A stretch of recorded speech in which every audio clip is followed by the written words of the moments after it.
Hello, I wanted to make a short recording to introduce you to the concept of the discussion forums in this class. I'm going to share my screen.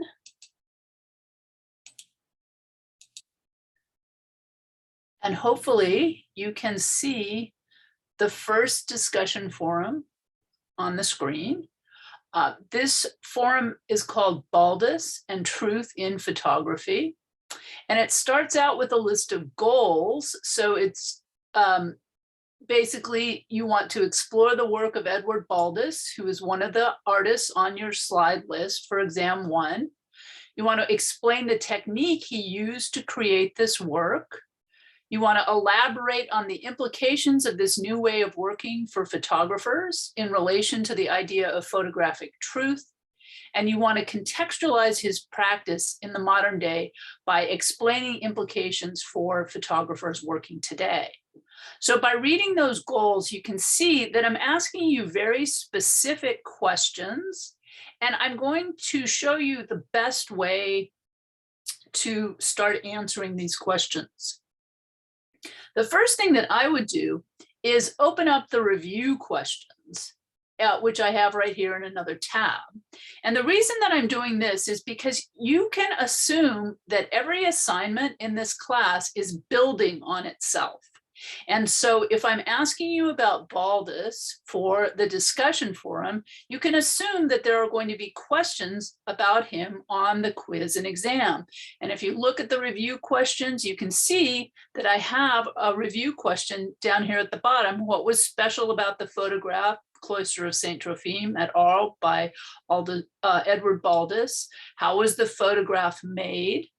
What issues about photography does it bring up, and what photographic process was used to make this photograph? So you can keep that in the back of your mind. I know that when you start out being asked about an artist, one of the things that you might think of doing was going to the internet and Googling that artist to find out about the artist. And while that's certainly something that you can do, that's not going to be the most direct way for you to learn the material in this class. I'm going back to the discussion forum now. You can see here that in these goals, I'm not asking you anything about Baldus as a person or, when he was born or where he was born.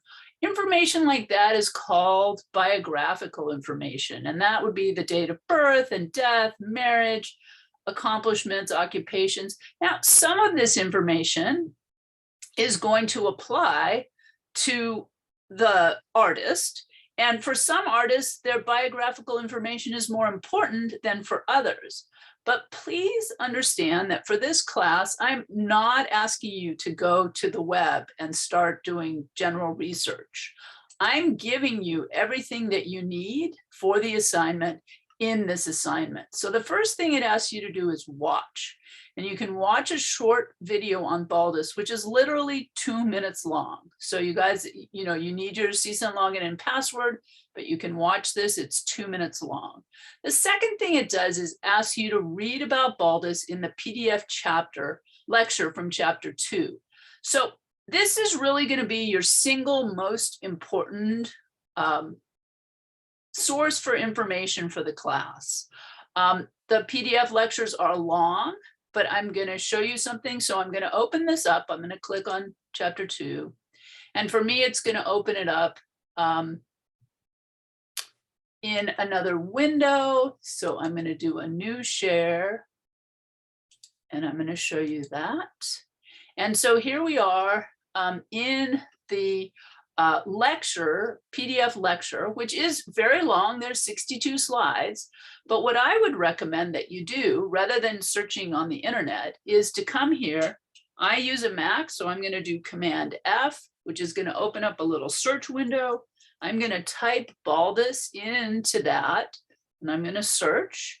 And it's going to show you that there's 5 references to Baldus. This first one here is just a pretty general one. It talks about his being part of the Historic Monuments Commission. Then I'm going to go to next. And again, it gives a little bit of information on the Historic Monuments Commission. So this will be useful for the exam. Next, here we are. So this is the photograph. Now, in each of these artists' lives, they produced many, many photographs. But for the purposes of this class, I'm going to select one of those photographs and I'm going to focus on that photograph. So if you write about the artist for the essay, you're going to want to make sure that you pick the image that I have selected for the slide list. So this is on your study guide.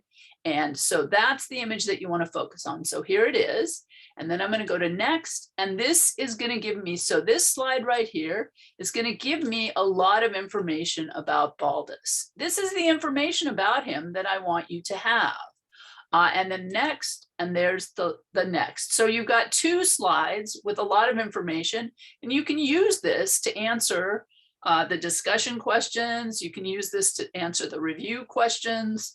And so rather than going to the internet and searching, which you can do, I suggest that you come to my PDF lecture and look at that. The other reason that I want you to come to my PDF lecture is because the internet is filled with lots of conflicting information about artists and the history of photography. Some is simply information that people dispute. One source may say X and one source may say Y.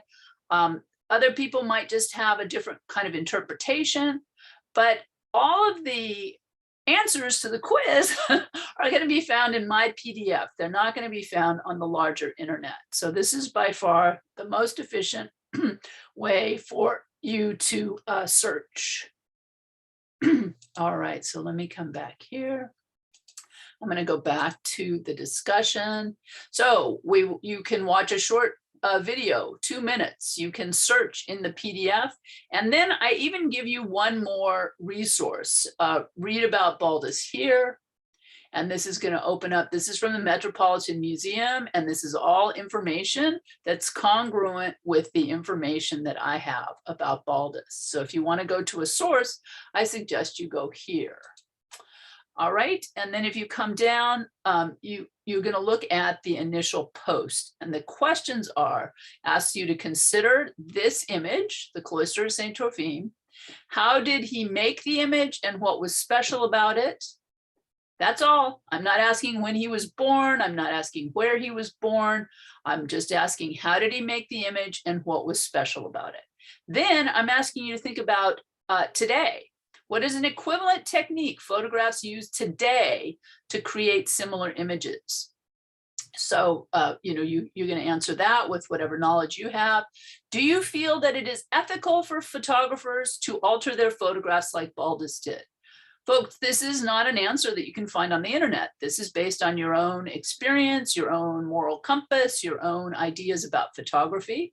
Does it make the photograph more or less truthful? Again, this is your opinion. I'm asking for your opinion. Are there any situations in which you feel photographers should not alter their photographs? Again, your opinion. So the point of doing this is to introduce you to this photographer and this photograph. This is a combination print. It was made by the photographer cutting up many different photographs and putting them together. And you can find that out by reading my PDF chapter and that short video. And then as you read through your peers' responses, this is a way to help you study for the test because everybody's going to have a little bit of different information. And then you're going to, in your replies, focus on the modern day implications for Baldus's work and the idea of photographic truth. Do you agree with the ethical stance your peers take? Why or why not? So again, these are based on your opinions. So hopefully this was helpful in giving you some information on what I'm looking for and on giving you some information on the best ways to study for the quizzes in this class. You know where to find me. If you have any questions, just let me know. Thanks a lot.